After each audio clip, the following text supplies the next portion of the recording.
जय Jagannath. IKS BMB smart class रो आज क्लास को मु आपण मन स्वागत करछि। या पूर्व आमे पढ़ी सारिचे communicable disease, non communicable disease.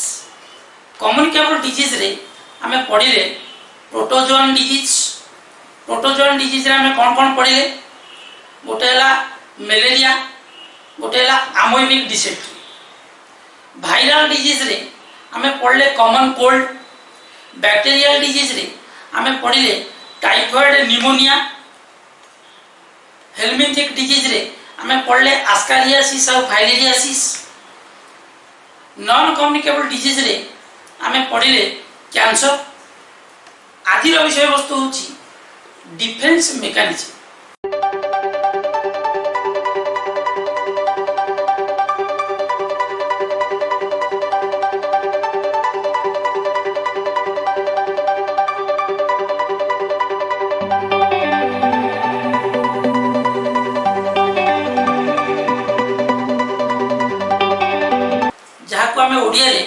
रोग प्रतिरोधक शक्ति बोली कह। ताले प्रश्न उठुची, जदि रोग जीवाणु आम शरीर भीतर को प्रवेश करे, आम शरीर ताको प्रतिरोध करिया पाई, विरोध करिया पाई कौन कौन सब मेकानिज्म रखिछि। ताले धरि नियंतु कोनोसी जीवाणु वायुमंडल रे अछि, सी आम बॉडी भीतर को एंटर करिया को चेष्टा करछि। सी बैक्टीरिया हो, प्रोटोजोआ हो, हेलमिंथेस हो, फंगस हो, जहाँ भी हो। ताले आम बॉडी भीतर को प्रवेश करिया पाई गोटे जीवाणु को अनेक गुड़िए बाट अच्छी, ता विषय में आलोचना करिबा। ताले एबे देखिबा हमर रोग प्रतिरोधक शक्ति कौन, या केते भाग रे विभक्त एवं किपरि काम करे।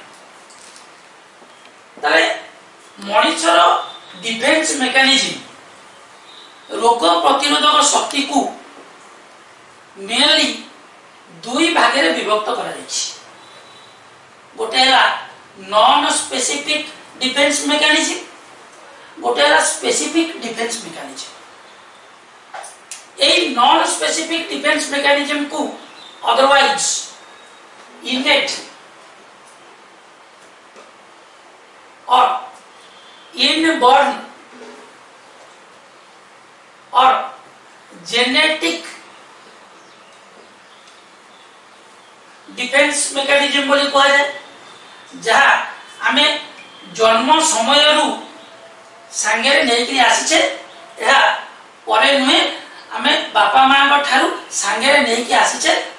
यही इम्यूनिटी जो को इनेट और इनबॉर्न और जेनेटिक इम्यूनिटी बोली कहा जाए।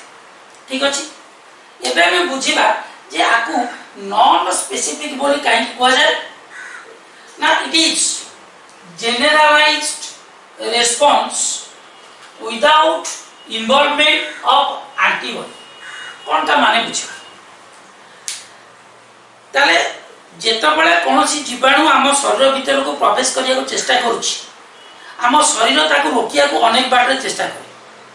ताले नॉन स्पेसिफिक रो अर्थ होछि जे बैक्टीरिया हो, वायरस हो, हेलमिंथेस हो, प्रोटोजोआ हो किबा फंगस हो, समस्त को पाई गोटे जेनेराल मेकानिज्म काम करे। एठी किछि स्पेसिफिक यही डिफेंस मेकानिज्म यही माइक्रो ऑर्गेनिज्म को मारिबो, सेमिति किछि तार सर्टेनिटी नाही। एठी गोटे जनरलाइज्ड रिस्पांस, अर्थात यही नॉन स्पेसिफिक बा इनेट इनबॉर्न जेनेटिक इम्यूनिटी गोटे जनरल इन सेंस बैक्टीरिया पई जेमति काम करिवो, भाइरस पई सेमति काम करिवो, प्रोटोजोआ पई सेमति, हेलमिंथेस पई भी सेमति। ताले एई जनरलाइज्ड रिस्पांस को हमें दुई भाग रे विभक्त करिले। कोन कोन, गोटे हला एक्सटर्नल, गोटे हला इंटरनल।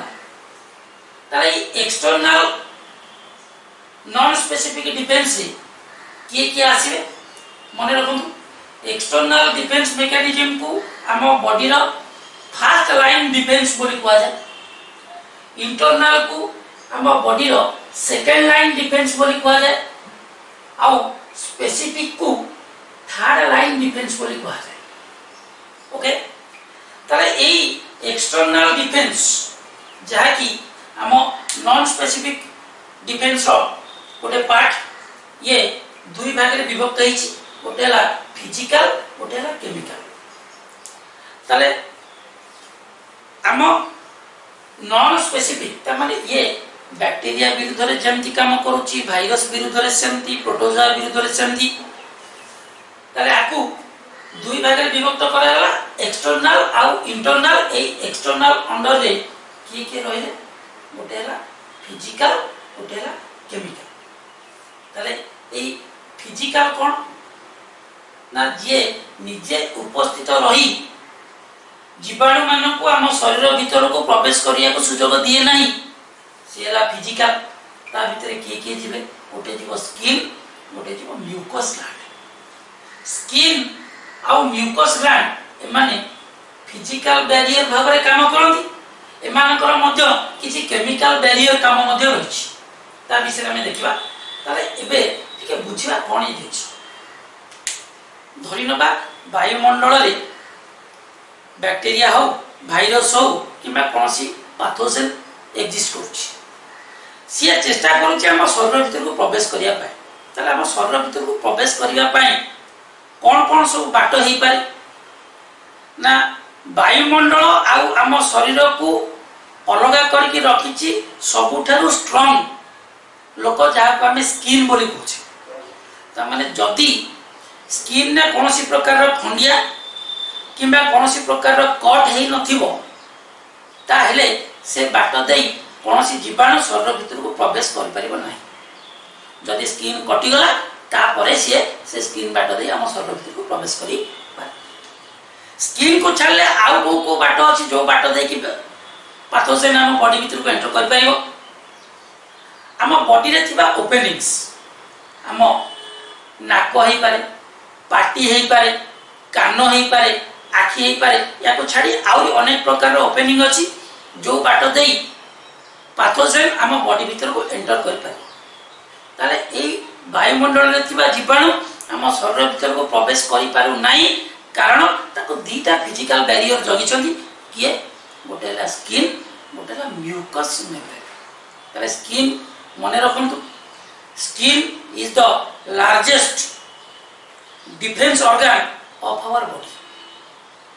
चर्म होची आम शरीरर सबुठारु बड़ रोग प्रतिरोधक शक्ति, जहाँ फिजिकल बैरियर भाव में जीवाणु को आम शरीर भीतर को प्रवेश करिया को दिए नाही। तापर स्किन हमें पढ़ी एक्सक्रीशन रे जे स्किन मध्य लार्जेस्ट एक्सक्रीटरी ऑर्गन अछि। ठीक अछि, ताले जे पर्यंत स्किन ने कोनसी कट किबा वुंड हेई नाही, से पर्यंत स्किन बाट देई कोनसी जीवाणु आम शरीर भीतर प्रवेश कर परिबो नाही। ताले स्किन रे कोन कोन रहिछि, प्रथम कथा हला इंटैक्ट स्किन। इंटैक्ट स्किन नो अर्थ हला जे खंडिया हेई नथिबा, क्षत हेई नथिबा स्किन को इंटैक्ट स्किन बोली कहा जाय। केवल इंटैक्ट स्किन आम बॉडी रो फिजिकल बैरियर भाव रे काम करि परिबो। कट किबा वुंड हेतिले ताको हमें इंटैक्ट स्किन बोली कहबानी, it will not behave like defence organ. Then ए स्किन रे रहिछि कोन, केराटिन हमें पढ़ी सारी छे। चर्म रे रहिछि केराटिनाइज्ड सेल्स, जहार रोग जीवाणु को रोकिबा, रोग जीवाणु को मारिबार क्षमता अछि। तापरे म्यूकस ग्लास, हमें बुझिले जे वायुमंडल को आम शरीर भीतर को प्रवेश करिया को चेष्टा करूथिबा पैथोजेन मान को अटकै थाए स्किन। एबे आसला के म्यूकस, मो कहि आम बॉडी रे जेउ सब ओपनिंग्स रहला, पाटी हैला, नाक हैला, कान, आखि बा अन्य कोनसी ओपनिंग बाट देई जदि जीवाणु आम शरीर भीतर को पसी जाए, ताले ताकू अटकेबो के कोनसी कारण रो स्किन बाट देई से माने पसी पाले नै। एबे चेष्टा करछन नै स्किन बाट होनी, अन्य कोनसी बाट प्रवेश करिया। ताले अन्य कोनसी बाटटा किए ना, से ओपनिंग्स, जो सब ओपनिंग कहली से बाट। जदि से ओपनिंग बाट देई कौन सी पाथोजेन आम बॉडी भीतर को प्रवेश करी जाए ताले कौन अछि म्यूकस मेम्ब्रेन्स। ताले म्यूकस मेम्ब्रेन कहले कौन ना आम पाटी भितर आम श्वास नली भितर आम खाद्य नली भितर आम आखिरे ऊपर रही एक परदा जाको कंजंक्टिवा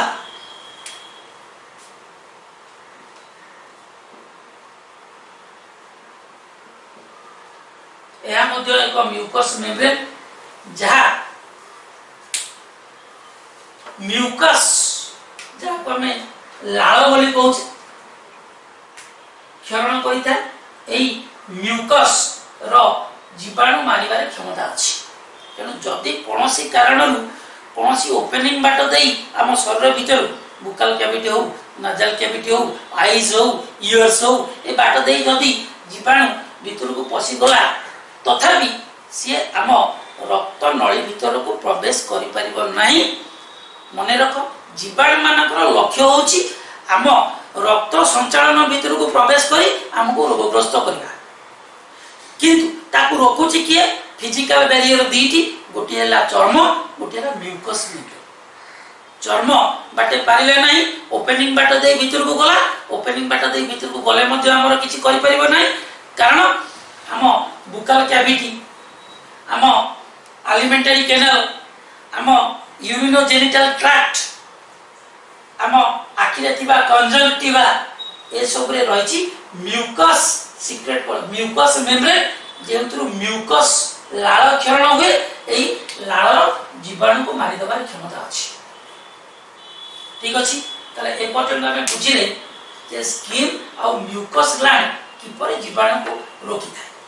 तले एबे देखिबा केमिकल बैरियर्स तले माने फिजिकली जीवाणु मान को अटकाया को चेष्टा कले जदि एमाने कौनसी कारण सफल न हो पारिले ताले एठी काम करबो किए द्वितीय external first line defence mechanism किए दैट इज केमिकल्स। ताले केमिकल्स के sweat sebum tear oxyntic cells oxyntic cells secrete HCl. This HCl fights against the pathogens. Then bile serumen या कथा में डिटेल्स रे बुझिबा तले प्रथम आसले के स्वेट झाड़ हमें पढ़ले चर्म रे थिबा केराटिन जीवाणु मारी पारे। एबे देखिबा चर्म रे क्षरण होतिबा स्वेट झाड़ ए झाड़ मध्य जीवाणु मारिबार क्षमता रखे किपरि ना झाड़र पीएच होची एसिडिक।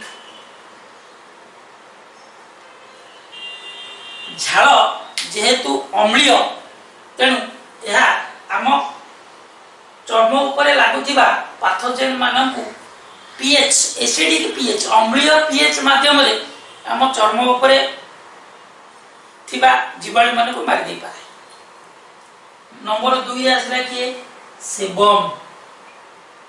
सेबम कौन ना आम चर्म रे रही किछि ऑयल सिक्रेटिंग ग्लैंड्स एई ऑयल सिक्रेटिंग ग्लैंड्स रु क्षरण हुए ऑयल एई ऑयल कौन करे आम चर्म को नरम रखे। ए चर्म नरम रहिबा जोकु कौन हुए जीवाणु माने आसी ता ऊपर जमिले ऑयल ताको अटकाई की रखे जा फल से माने आम शरीर भीतर प्रवेश करि पारत नहीं। स्वेट रे थिबा एसिडिक पीएच जो से माने कर मृत्यु हुए। ओके तापर आसला कोन टीयर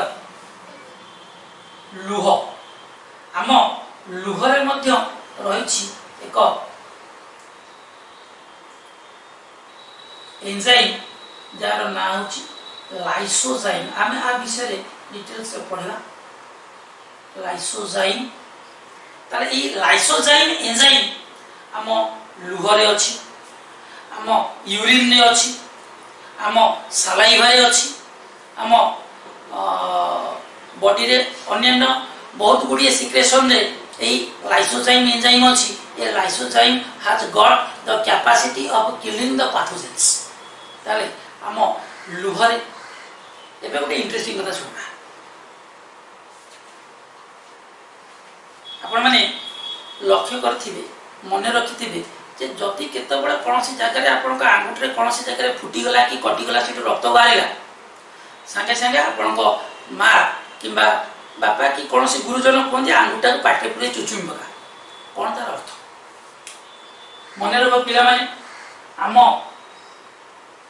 लाଳରେ ସାଲାଇଭାରେ ରହିଛି ଦି ପ୍ରକାରର ଜିନିଷ ଗୋଟେ ହେଲା ଟାୟାଲିନ୍ ଯାହା ଶ୍ୱେତସାର ଜାତୀୟ ଖାଦ୍ୟକୁ କାର୍ବୋହାଇଡ୍ରେଟ୍ ଷ୍ଟାର୍ଚ ଡାଇଜେସନରେ ସାହାଯ୍ୟ କରେ ତା ସହିତ ତାର କିଛି ଜୀବାଣୁ ମାରିବାର କ୍ଷମତା ମଧ୍ୟ ଅଛି ତାହେଲେ ଏଠି ଆଉ ଗୋଟେ ଜିନିଷ ଜୀବାଣୁ ମାରିଥାଏ କିଏ ଲାକ୍ଟୋଫେରିନ୍ आम लाଳରେ रही लाक्टोफेरिन नामक एक केमिकल ये लाक्टोफेरिन केमिकल कौन करे ना आयरन सहित मिसी एक कंपाउंड तैयारी करे जो कंपाउंड रो पाथोजेन को मारी देबार कैपेसिटी अछि ठीक अछि जेतो बळे कोनोसी जगह रे खंडिया हो जाए अंगूठी रे विशेष करी हाथ फात रे मां किबा गुरुजन कोनती से अंगूठा को चुचुम पका ता अर्थ है से माने जानि छथि जे आम छेपरे रही आम लाଳରେ रही किछि औषध किंतु ता विषय से माने जानि नाथि आपण माने मध्ये जानि नाथि कोन ना लाଳରେ रही लाक्टोफेरिन नामक एक केमिकल ए लाक्टोफेरिन आयरन सहित कंबाइन नहीं एक कंपाउंड तैयारी करे जो कंपाउंड रो जीवाणु मान को मारिबार क्षमता अछि ओके ता आपण माने लक्ष्य करथिबे पशु मानकर जेतबेला कोनोसी जगह रे खंडिया खाबार हुए से माने ताको लगातार चाटी थाती तेना आपण को इंटरेस्टिंग कथा लागुथिबो जे कुकुर गाई इत्यादि मानकर खंडिया हेले ए माने ताको चाटी चाटी भलो कर दोछु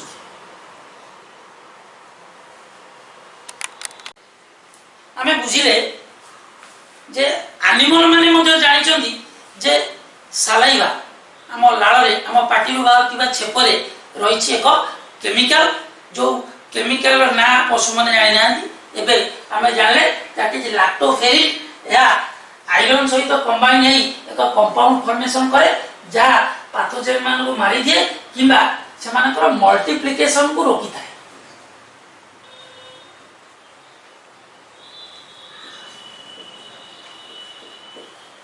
ओके ताले एबे आमे बुझिले जे लाइसोजाइम नामक एंजाइम आम लुहरे अच्छी आम सालाइभारे अच्छी आम म्यूकस रे अच्छी आम बाइल रे अच्छी आम यूरिन रे अच्छी ताले जो लाइसोजाइम कौन करे it has the capacity of dissolving the cell wall of gram positive bacteria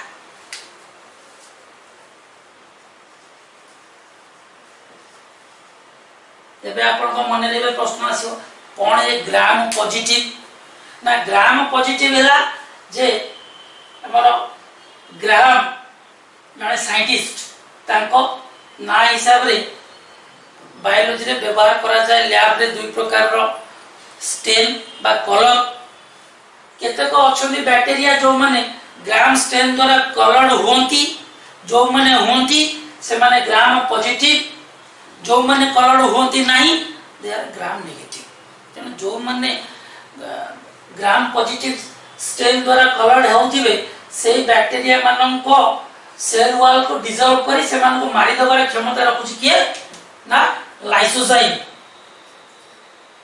A lysozyme को डिस्कवर कले अलेक्जेंडर फ्लेमिंग जहाँ को हमें पेनिसिलिन रो उद्भावक भाव रे भलो भाव रे जानि छे तले केमितिया को डिस्कवर कले ना बाय चांस मने रखो पिले माने जे कोनोसी डिस्कवरी जदि बाय चांस हुए ताकू सेरेंडिपिटी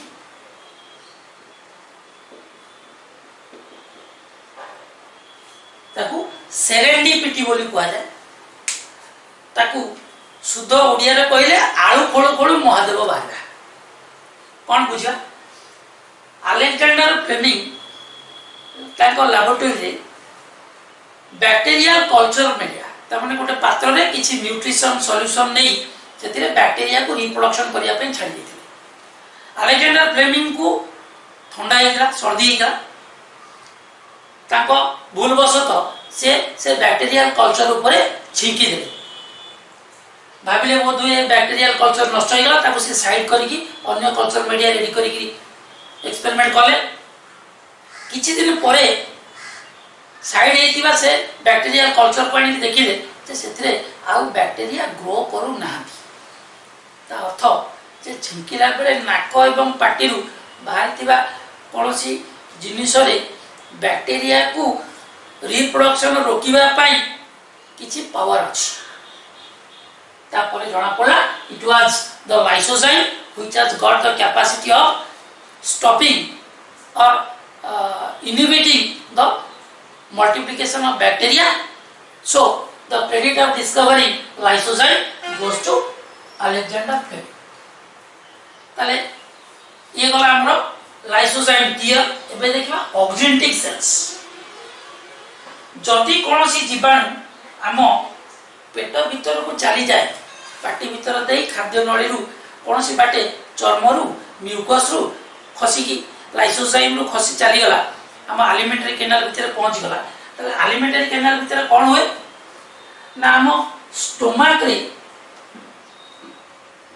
रही किछि सेल्स जो मान को ऑक्जेंटिक सेल्स बोली कहा जाए जो माने hydrochloric acid 0.4% dilute hydrochloric acid secrete करन एमानकर काम होछि स्टोमाक रो पीएच को एसिडिक रखिला। हमें ऑलरेडी पढ़ी सारी जे जदि पीएच एसिडिक हुए ताले एठी बैक्टीरियल ग्रोथ और मल्टीप्लिकेशन पॉसिबल नुहे तेणु आम स्टोमाक रे रहिथिबा ऑक्जेंटिक सेल एचसीएल सीक्रेट करी स्टोमाक रो पीएच को 1.5 रु 1.8 रु 3.5 पीएच भीतर मेंटेन करन तेणु एई हाई एसिडिटी रे बैक्टीरियल ग्रोथ पॉसिबल नुहे। क्लियर तो एबे हमें बुझिले जे जदि कोनोसी पैथोजेन आम आलिमेंटरी कैनाल भीतर को पड़े जाए ताले आलिमेंटरी कैनाल भीतर स्टोमाक रो ऑक्जेंटिक सेल सीक्रेट होतो हाइड्रोक्लोरिक एसिड रो प्रभाव रे एमानकर मृत्यु हे छै। ताले एबे पिला माने मते कहो जे हमर बेले बेले एसिडिटी हुए ता अर्थ सेमानक ऑक्जेंटिक सेल रो अधिक परिमाण रो एचसीएल सीक्रेट है हम तंटी पड़े जहाँ को आम अम्ल दोष बा एसिडिटी बोली कहूँ तापर आम कौन करूँ एंटासिड जमती कि इनो जमती कि आमर डाइवल कि पुदीनहारा कि ये किसी मेडिसिन खाऊ एंटासिड माने एसिडिटी को जो माने न्यूट्रल करती दोज आर एंटासिड ताले ये एंटासिड कौन करिवो ना ये ऑक्जेंटिक सेल रू सीक्रेट होतिबा एचसीएल रो एसिडिटी को न्यूट्रलाइज कर दो। ठीक अछि थरे दी थर ठीक अछि जदि एई जिनिस को हमें बारंबार करिया तले कोन असुविधा हो ना हम स्टोमक भीतर रो पीएच आ एसिडिक हे कि रहिबो न्यूट्रल हे जिवो किबा अल्कालाइन हे जिवो जदि एमिति हुए ताले हम स्टोमक भीतर जो एचसीएल प्रभाव रू पैथोजेन मरुथिले आ किछि होबो ताले स्पेसिफिकली हमरो typhoid bacteria salmonella typhi bacteria को एई एचसीएल मारि थाए जदि हमें सब बेले एंटासिड खाइ कि हम एसिडिटी को कमेइबा ताले हमकु टाइफॉइड रोग हबार संभावना बढ़ी अर्थात हमकु जदि टाइफॉइड थरे हेइछि एवं हमें रेगुलरली एंटासिड खाउछि तने धीरे धीरे ए टाइफॉइड पुणी थरे बाहरिबो जाको आम बॉडी भलो करि परिबो नाही कारण टाइफॉइड होछि एक रोग जा आम खाद्य नली को प्रभावित करथाय। क्लियर देन आसिला बाइल जाको ओडिया में पित्त बोली जानि छे या को क्षरण करे लिवर या स्टोर हे कि रहे गॉल ब्लैडर रे एई हमें देखिथिला जेतबेले हमकु देह खराब हुए से अधिक परिमाण पित्त क्षरण पित्त बांति होता है ତାହେଲେ ଏଇ ପିତ୍ତରେ ମଧ୍ୟ ରହିଛି lysozyme which has got the capacity of inhibiting the growth of bacteria or growth of pathogen in our body। ତେଣୁ ବାଇଲ ମଧ୍ୟ ଆମ ରୋଗକୁ ପ୍ରତିରୋଧ କରିବା ରୋକିବାର କ୍ଷମତା ଅଛି। ତାପରେ ଅଛି କିଏ ସେରୁମେନ୍। କ'ଣ ଇଏ ସେରୁମେନ୍? ଯାହାକୁ ଆମେ ଇୟର ୱାକ୍ସ କାନ ଭିତରେ ହେଉଥିବା ମଇଳା ବୋଲିକି କହୁ, କିନ୍ତୁ କାନ ଭିତରେ ଏହା ମଇଳା ନୁହେଁ, it is the year walks. ତେଣୁ କାନ ବାଟ ଦେଇ ଯଦି କୌଣସି ଜୀବାଣୁ ଆମ ବଡି ଭିତରକୁ ପ୍ରବେଶ କରିବାକୁ ଚେଷ୍ଟା କରିବ ତାହେଲେ ଏଇ ସେରୁମେନ୍ ଅର ଇୟର ୱାକ୍ସ ତାକୁ ଜାବୁଡ଼ି ଧରେ। ଜାବୁଡ଼ି ଧରିଲା ପରେ by the action of lysozyme present in it can kill it। so ଆମେ ଏ ପର୍ଯ୍ୟନ୍ତ ବୁଝିଲେ external or fast line non specific ଯେ ଗୋଟେ ପର୍ଟିକୁଲାର ବ୍ୟାକ୍ଟେରିଆ କୁ ମାରିବା ପାଇଁ ଗୋଟେ ପର୍ଟିକୁଲାର ଜିନିଷ ଏଠି ବ୍ୟବହାର ହଉ ନାହିଁ। ବ୍ୟାକ୍ଟେରିଆ ପାଇଁ ଯାହା, ପ୍ରୋଟୋଜୋଆ ପାଇଁ ସେଇଆ, ହେଲମିନ୍ଥେସ୍ ପାଇଁ ସେଇଆ, ଆଜ ଏ ହୋଲ୍ ଜେନେରାଲ। ଆମେ ଗୋଟେ ଛୋଟ ଏକ୍ସାମ୍ପଲ କରୁ, ଧରି ନେବା ମୁଁ କହିଲି ଯେ ମୁଁ ଏକ ଭୋଜି କରୁଛି, ଏ ଭୋଜିରେ ବିଏନବିର ସବୁ ଯାକ ପିଲା ଆସିକି ଖାଇବେ। ଏଟା କ'ଣ ହେଲା? ଜେନେରାଲ, ଇନ୍ ଜେନେରାଲ ବିଏନବିରେ ପଢୁଥିବା ସବୁ ପିଲା ଖାଇବେ। ତାପରେ ଯଦି याको टिके स्पेसिफिक करबा कोन बीएनबी रे पढुथिबा फर्स्ट ईयर पिला माने जो माने सेकंड ईयर को जाउछन से पिला माने खाइबे तने हम सेकंड ईयर पिला के आसी जो माने परीक्षा दैछन मु कहले नाही सब जगह फर्स्ट ईयर पिला नु जो माने टॉप 25 से माने से ताको आउट के स्पेसिफिक करे ना फर्स्ट सेकंड थर्ड जो माने होछन से माने खाइबे एगला स्पेसिफिक बीएमबी पिला इट इज जनरल जो माने फर्स्ट ईयर रु सेकंड ईयर को गले से माने को भीतर फर्स्ट सेकंड थर्ड जो माने से माने खाइ इट इज स्पेसिफिक सेमती हमें ए पर्यंत जहा पढिले चर्म बैक्टीरिया पे जेमती काम करे वायरस पे सेमती काम करे म्यूकस मेम्ब्रेन हम बैक्टीरिया पे जेमती काम करे वायरस पे प्रोटोजोआ पे मध्ये सेमती काम करे तले ए पर्यंत हमें जहा बुझिले ताको टिके जस्ट रिव्यू करिवा आम शरीर रोग प्रतिरोधक शक्ति को दुई भाग में विभक्त करा जाए रोग प्रतिरोधक शक्ति कौन ना the power of our body to fight against a disease कौन सी रोग विरुद्ध रे आम शरीर लड़ियार क्षमता को डिफेंस मेकानिज्म बोली कहा जाए या को दुई भाग में विभक्त करा जाय छी नॉन स्पेसिफिक और स्पेसिफिक ताले एटी स्पेसिफिक एटी बाय जे एटी एंटीबॉडी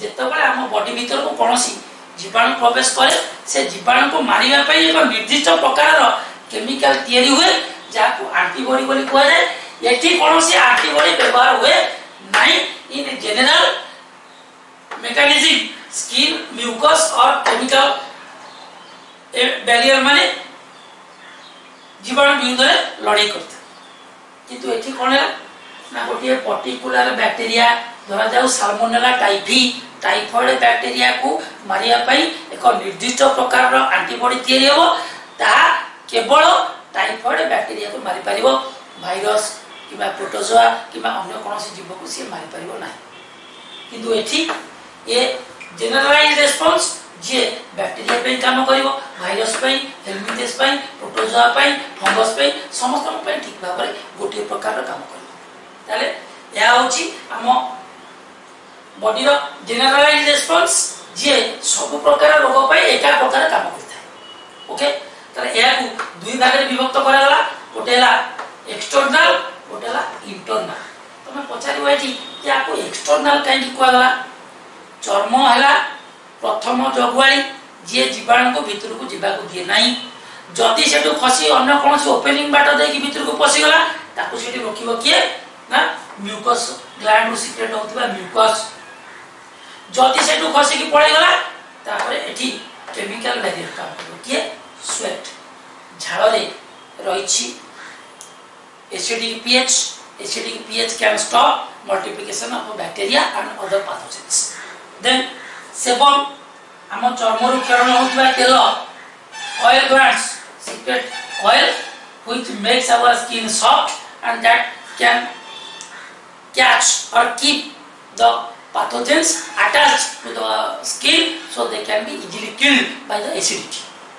Then tear, ଲୁହ, ଆମ ପାଟିରେ ଥିବା ଲାଳ, ଆମ ୟୁରିନ୍ ଏସବୁରେ ରହିଛି ଲାଇସୋଜାଇମ୍ ନାମକ ଏନଜାଇମ୍, ଯାହା ବ୍ୟାକ୍ଟେରିଆ ଗ୍ରୋଥକୁ ବା ବ୍ୟାକ୍ଟେରିଆ ସେଲ୍ ୱାଲ୍କୁ ଫଟେଇ ବ୍ୟାକ୍ଟେରିଆକୁ ମାରି ଦେଇଥାଏ। ଅକ୍ସିଟିକ୍ ସେଲ୍, ଯଦି କୌଣସି ଜୀବାଣୁ ଆମ ପାକସ୍ଥଳୀ ପର୍ଯ୍ୟନ୍ତ ପଳେଇ ଯାଇଛି ତାହେଲେ ସେଠି ଥିବା ଅକ୍ସିଟିକ୍ ସେଲ୍ ସିକ୍ରେଟ୍ ହେଉଛି ହାଇଡ୍ରୋକ୍ଲୋରିକ୍ ଏସିଡ୍। এই এসিড ଆମେ ପଢି ସାରିଛେ, acidity will kill harmful germs. Then bile, ଯେତେବେଳେ ଆମ ବଡି ଭିତରକୁ ଇନଫେକ୍ସନ ହୁଏ ସେତେବେଳେ এই ପିତ୍ତ ମଧ୍ୟ ଆମ ବଡିକୁ ରକ୍ଷା କରିବାକୁ ଚେଷ୍ଟା କରେ। ଦେନ୍ ସେରୁମେନ୍, କାନ ଭିତରେ ଥିବା ଇୟର ୱାକ୍ସ ମଧ୍ୟ ଜୀବାଣୁ ମାନଙ୍କୁ ମାରିବାର କ୍ଷମତା ରଖେ। ଠିକ ଅଛି, ତାହେଲେ ଇଏ ଗଲା ଆମର ଫାର୍ଷ୍ଟ ଲାଇନ୍ ଡିଫେନ୍ସ। ଏବେ second line defence before that ये जो स्पेसिफिक इम्यूनिटी या को थर्ड लाइन देखो नॉन स्पेसिफिक रे रहले दीटी गोटेला first line defence that is external, आउट रहला second line defence that is internal. Okay, then third line defence के स्पेसिफिक जे कि एंटीजन मानक विरुद्ध स्वतंत्र धरणर एंटीबॉडी जदी फिजिकल, केमिकल एवं इंटरनल बैरियर को टपी कौन सी जीवाणु आम रक्त नली भीतर को चली गला से आरंभ हम किए थर्ड लाइन डिफेंस, जे कि स्पेसिफिक गोटे पर्टिकुलर जीवाणु पाई पर्टिकुलर एंटीबॉडी तैयारी करी ता अगेंस्ट फाइट करिवो ताको मार। ताले ये जो स्पेसिफिक डिफेंस मैकेनिज्म को प्रकृत रे इम्यूनिटी बोली कुआ, it is called immunity. The specific defence is called the immunity. बुझिबा हम ता विषय ताले एबे बुझिबा कोन है इम्यूनिटी ना, it is defined as the general ability of a body to recognise, neutralise, destroy and eliminate disease causing organisms. ताले कोन कोन कहि प्रथमे आसीला रिकॉग्नाइज, ये स्पेसिफिक डिफेंस को हमें इम्यूनिटी बोली कहूचे। तले इम्यूनिटी को डिफाइन कले कोन ना, immunity may be defined as the general ability, या शरीरर साधारण क्षमता कोन करिवा पाई, रिकॉग्नाइज चिन्हट करिवा पाई, न्यूट्रलाइज जीवाणु सृष्टि करथिया विष को प्रभावहीन करिवा पाई, देन डिस्ट्रॉय जीवाणु मानकु नष्ट करिवा पाई, एलिमिनेट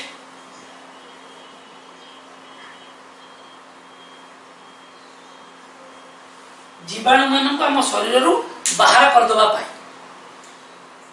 काम करूथिबा जिनिस को हमें स्पेसिफिक डिफेंस मैकेनिज्म और इम्यूनिटी बोली कहता।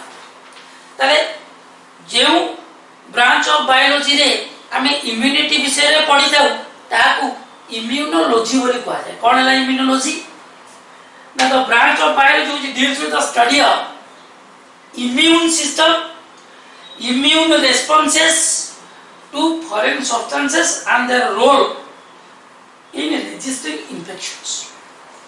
ताले बायोलॉजी रो जेउ ब्रांच है हमें आम शरीरर रोग प्रतिरोधक शक्ति किपरि कार्य करे बाय यूजिंग एंटीबॉडी से विषय रे हमें पढ़िले ताको इम्यूनोलॉजी बोली कहा जाए। क्लियर, ताले एबे बुझिला केवल स्पेसिफिक डिफेंस मैकेनिज्म को हमें कहि दाऊ इम्यूनिटी, आ जो ब्रांच ताको पढ़ू that is called immunology. Emil von Behring discovered the antibody. Asigala question. Antibody was discovered by dash Emil von Behring. Then Louis Pasteur हमें पढ़ी छे आपको जानी छे father of immunology. Louis Pasteur को फादर ऑफ इम्यूनोलॉजी बोली कहा जाए। एडवर्ड जेनर को फादर ऑफ मॉडर्न इम्यूनोलॉजी बोली कहा जाए। मन रख पिला माने Emil Behring discovered antibody, Louis Pasteur father of immunology, Edward Jenner father of modern immunology, and the term immunity was coined by Burnett. The term immunity was coined by Burnett. एबे देखिबा जे vagina of a female, you know that the opening of a female reproductive system is called a vagina. This vagina contains a bacteria known as Lactobacillus acidophilus. A Lactobacillus acidophilus bacteria नारो हमें बुझी पाछे lactobacillus अर्थात हमें पढ़ीचे milk को curd रे convert करिया पे use होतिया bacteria, किंतु ये सही जेनस रो एक अलगा बैक्टीरिया जा को हमें लैक्टोबैसिलस एसिडोफिलस बोली कहूचे। तला हमें नारो बुझी पाछे एसिडोफिलस, एसिडो माने एसिडिक, फिलिंग माने लव, ए माने एसिडिटी को भलो पांती।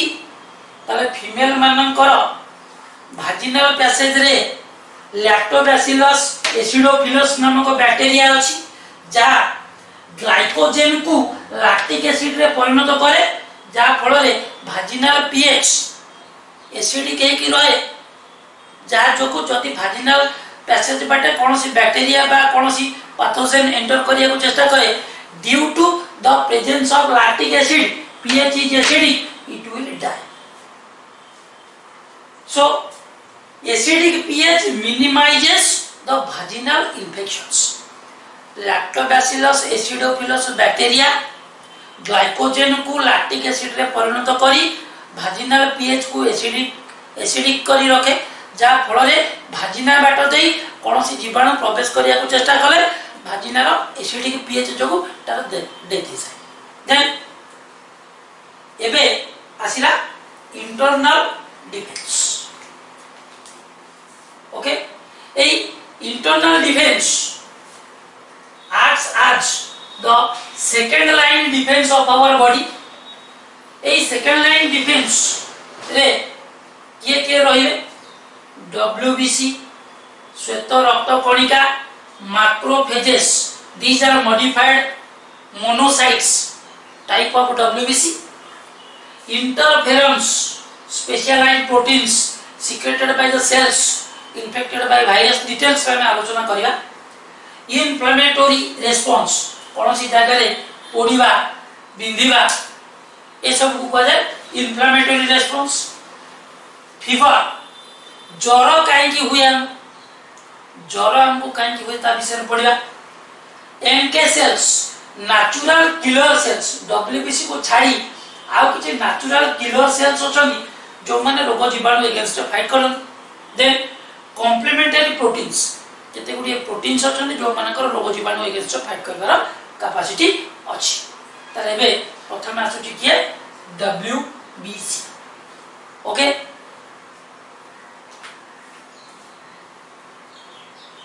Then the internal defence mechanism रे प्रथम आसुची किए WBC।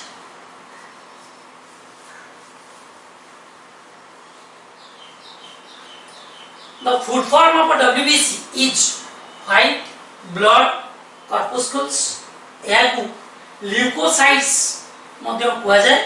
These are colorless or white due to absence of hemoglobin. WBC होची रक्त रे देखा जाउथिबा एक प्रकार रो सेल, एमानकर न्यूक्लियस अछि, एमानकर कोनोसी कलर नाही, एमाने पानी भलिया रंगहीन किंबा धळा, काहे कि ना एमानक भितर कोनोसी हीमोग्लोबिन न था। जेमते आरबीसी रे हीमोग्लोबिन थाए, ए डब्ल्यूबीसी रे कोनोसी हीमोग्लोबिन न थाए, जोथि पाई एमाने देखिबा को कलरलेस और व्हाइट। ताले डब्ल्यूबीसी व्हाइट ब्लड कर्पस्कुल को मेनली दुई भाग रे विभक्त करि परिबा।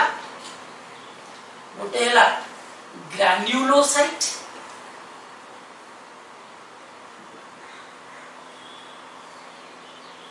गोटे है आग्रान्युलोसाइट। आपण मन में प्रश्न आसीबो इमिति काहे ना देगला ग्रान्युलो माने ग्रान्युल दाना। ओके ताले दा ग्रान्युलो अर्थ है ग्रान्युल दाना। काइटोस माने सेल, दाना थिबा सेल की दाना।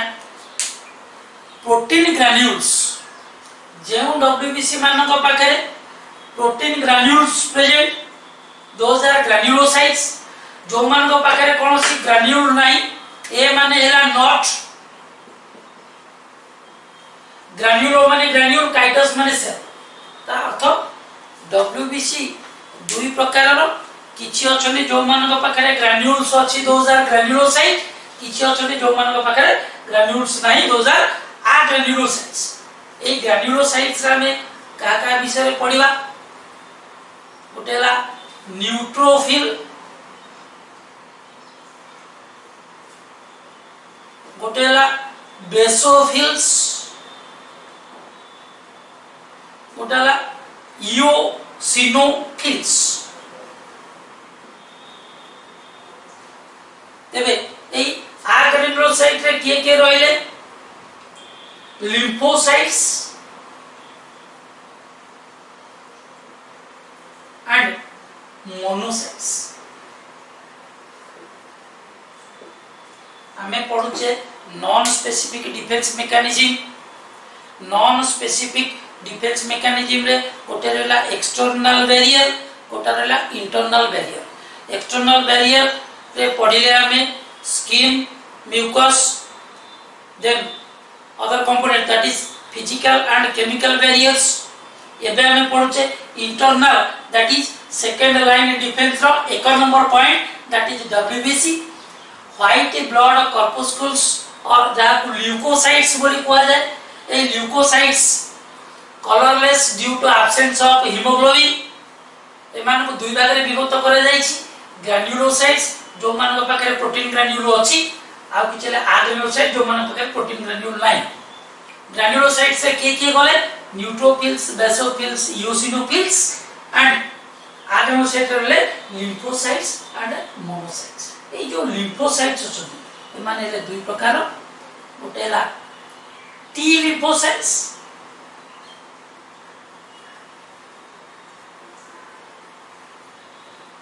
गोटेला बी लिम्फोसाइट्स।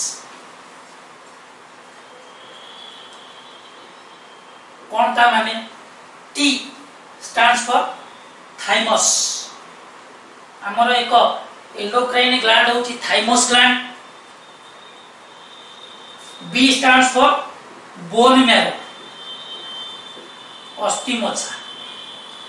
ए डब्ल्यूबीसी गुडी को बोन मैरो रे तयारी होन।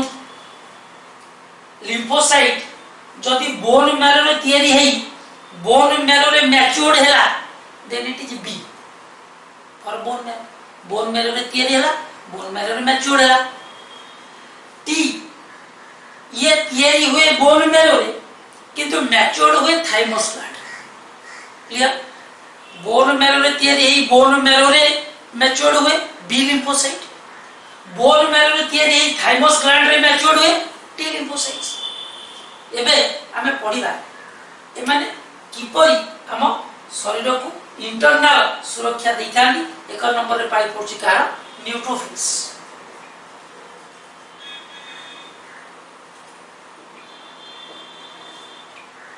ताले जो न्यूट्रोफिल्स अछंती ए माने होचंती most abundant type of WBC. हमें एठी देखिले जे आम पाखे 6 प्रकार डब्ल्यू, 3 प्रकार रहिले ग्रान्युलोसाइट रे, 3 प्रकार रहिले आग्रान्युलोसाइट रे। ए जो 3 प्रकार ग्रान्युलोसाइट, नंबर 1 इज न्यूट्रोफिल। ए न्यूट्रोफिल होचंदी मोस्ट अबंडेंट, अर्थात 6 प्रकार भितर सर्वाधिक संख्या रे देखा जाउथिबा डब्ल्यूबीसी होचंदी एई न्यूट्रोफिल ता प्रश्न उठुथिबो एमान ना एमिति काई हिची जेतबळे आमे ब्लड को माइक्रोस्कोप रे परीक्षा करिबा को जाऊ सेतरे किछि स्टेन केमिकल्स बा रंग ऐड कर ताले न्यूट्रोफिल एमान को नामकरण है कि कोन ना एमाने ये बोथ एसिडिक एंड अल्कालाइन दुई प्रकार रो स्टेन को एमाने अब्जॉर्ब करि पारंती दुई प्रकार रंग अर्थात अम्लीय रंग एवं क्षारीय रंग उभय दुई प्रकार रंग को टाणती सो दे आर ऑलमोस्ट न्यूट्रल अर्थात दे लव फील कोइ फीलिंग अर्थ होची भल पाए एमाने न्यूट्रल को भल पाए एमाने एसिडिक नहीं पारंती अल्कालाइन नहीं पारंती काम होची न्यूट्रल रहिया को भल पाए सो दीस आर कॉल्ड न्यूट्रोफिल्स एमाने होचंती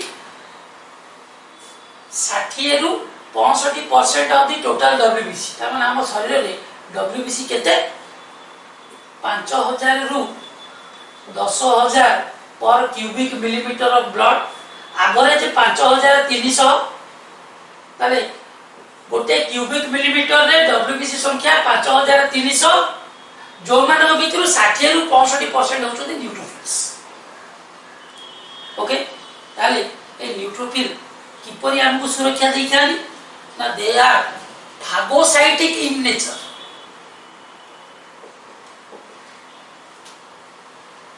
क्लियर फागोसाइटिक अर्थ जदि कोनोसी सेल कोनोसी सॉलिड कंपोनेंट को गिली पकाए then the process is called phagocytosis ताले दुई प्रकार रो सेल डब्ल्यूबीसी भीतर अछते जो माने फागोसाइटिक गोटेला न्यूट्रोफिल गोटेला मोनोसाइट जो माने हार्मफुल पैथोजेन माने को गिली पकाती they have the capacity of destroying killing the harmful microorganism by engulfing गिली पकाती so they are phagocytic in nature एमाने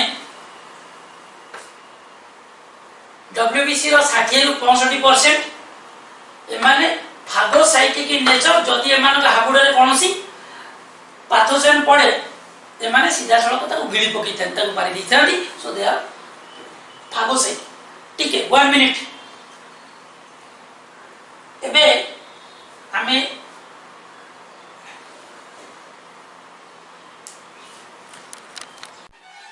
एबे हमें बुझिले न्यूट्रोफिल केमिति हमको प्रोटेक्शन दिए एबे पढिबा basophil granulocyte number 2 is basophil नारु हमें बुझी पारु जे this basophil stands for basic जदि कोनोसी ब्लड रो कंपोनेंट बेसिक और अल्कालाइन स्टेन द्वारा केवल कलर्ड होता है तब हमें ताको बेसोफिल अर्थात बेसिक लविंग अर्थात बेसिक पीएच को भर पाउतिबा माने बेसोफिल माने हम बॉडी रे बहुत कम परिमाण सबुट these are the least the most abundant is neutrophil the least abundant is basophil that is 0 to 2% हमें जेतोले ब्लड परीक्षा करिया को जाऊ पाथो लैब रे अपन मानको blood DC actually it is DLC differential leukocyte count this differential leukocyte count रे अपन माने लक्ष्य करिवे बेसोफिल सब बेले 0 1 आ भीतर रहे बेसोफिल का परसेंटेज बढ़े तबे या अन्य कोनसी रोगर लक्षण नहीं पाए तेनु ए बेसोफिल गुडी को हम बॉडी रे 0 to 2% of the total WBC देखिया को ओके ताले ए बेसोफिल रो न्यूक्लियस एस शेप्ड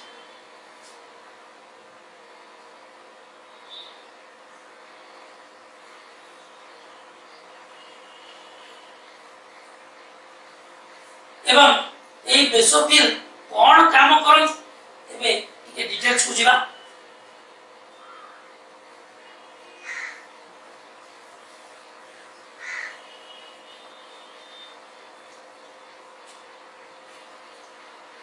ए बेसोफिल तीन प्रकार केमिकल सिक्रेट करिथान गोटे है हिस्टामिन्स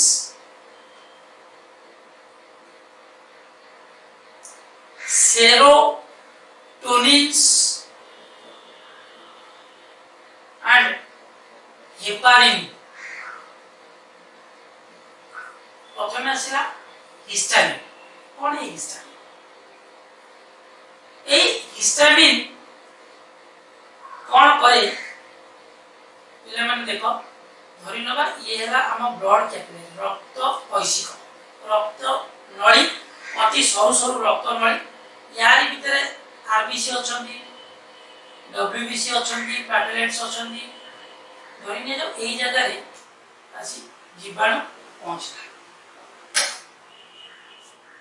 तले एई जीवाणु जेतबळे हम शरीर रे पहुंचला एई जीवाणु पाखकू बेसोफिल पहुंचो केमिति पहुंचो ना ये बेसोफिल तो रक्त नळी भीतर अछि जीवाणु रक्त नळी बाहर अछि या पाखकू केमिति जीवो ना एई रक्त नळी रे थिबा छिद्र बाट देई एई बेसोफिल पौधा को बाहरिबो तले तुम कहला आगुरु बाहर नथला इने केमिति बाहरिया ना आगुरु बेसोफिल हिस्टामिन क्षरण करू नथिला जेतबळे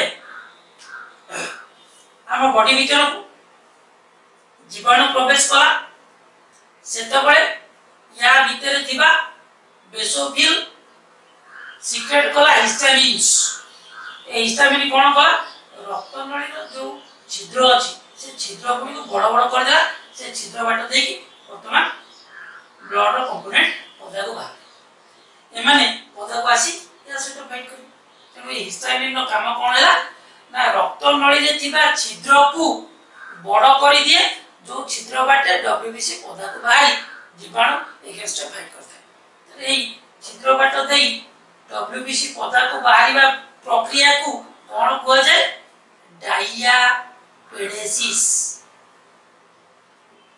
मने रखो पिला माने the process by which WBC come out of the blood capillary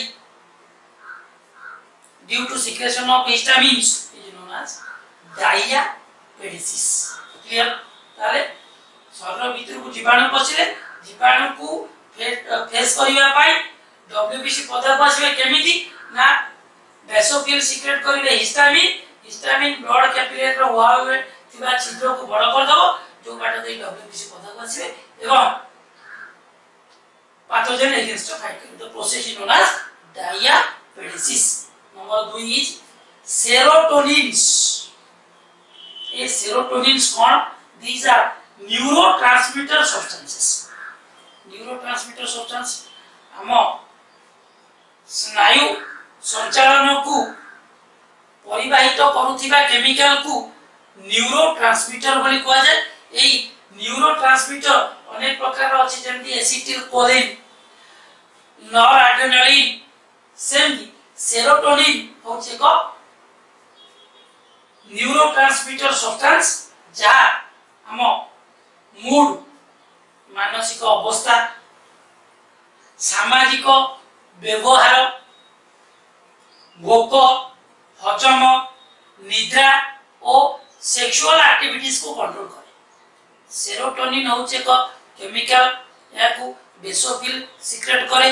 AE chemical एक न्यूरोट्रांसमीटर सब्सटेंस जी हम मूड हम सामाजिक व्यवहार हम भोक हजम निद्रा निद मन रखिबा पावर एवं desire of sex.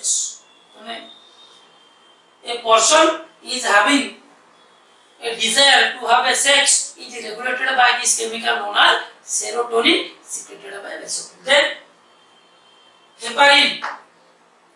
A heparin कोन करे आमे जानि छी जे जते बेले हम शरीर कोन से जगह कटि जाय कि क्षत हुए से पेट दे कि रक्त बाहर रक्त बहिबा किछ समय पर बंद हो जाए तने आपण मन प्रश्न आसीबो जे रक्त पदा को बाहरले जमाट बांधु छी हम रक्त नळी भीतर काहे जमाट बांधु ना कारण रक्त नळी भीतर रहिছে एक केमिकल नाला हेपारिन इट इज anticoagulant जे रक्त जमाट बांधिबारे सहाय्य करे से कोआगुलेंट जे रक्त जमाट बांधिबा को रोके से एंटीकोआगुलेंट हम रक्त नळी भितरे रक्त जमाट काहे की बांधे नाही ना रक्त नळी भितरे रहिछि हेपारिन जे कि रक्त नळी भितरे रक्त जमाट बांधिबा प्रक्रिया को रोकी थाए इतले हमर बेसोफिल रो काम तापर आसला के इओसिनोफिल अपन माने ब्लड टेस्टिंग रिपोर्ट देखि दिबे इओसिनोफिल्स गाँ गहली लोक माने को एसोनोफिलिया बोली कहती it is not eosinophilia this is eosinophils eosinophils these are otherwise called acidophils जेमिति एसिडिक अल्कालाइन स्टेन को भलो पाए न्यूट्रोफिल केवल बेसिक स्टेन को भलो पाए बेसोफिल केवल एसिडिक स्टेन को भलो पाए एसिडोफिल और इओसिनोफिल कौन कौन जे माने they are associated with allergic reactions these are also effective against large size parasite and secret histamine जेमिति बेसोफिल रो हिस्टामिन क्षरण करिवार कैपेसिटी अछि सेमति इओसिनोफिल रो मध्य हिस्टामिन क्षरण करिवार कैपेसिटी अछि ता छडा एलर्जी कोनोसी जिनिस प्रति जदि हम बॉडी रिएक्ट करथाय सेतिरे मध्य ए इओसिनोफिल एक गुरुत्वपूर्ण भूमिका ग्रहण करे ओके आशा करछि ए पर्यंत हमें जहा डिस्कशन कले आपण माने बुझी पाले क्लियर ठीक अछि या पर क्लास रे हमें पढिबा monocytes and other components of WBC and will continue the non specific and specific defense mechanism. Thank you.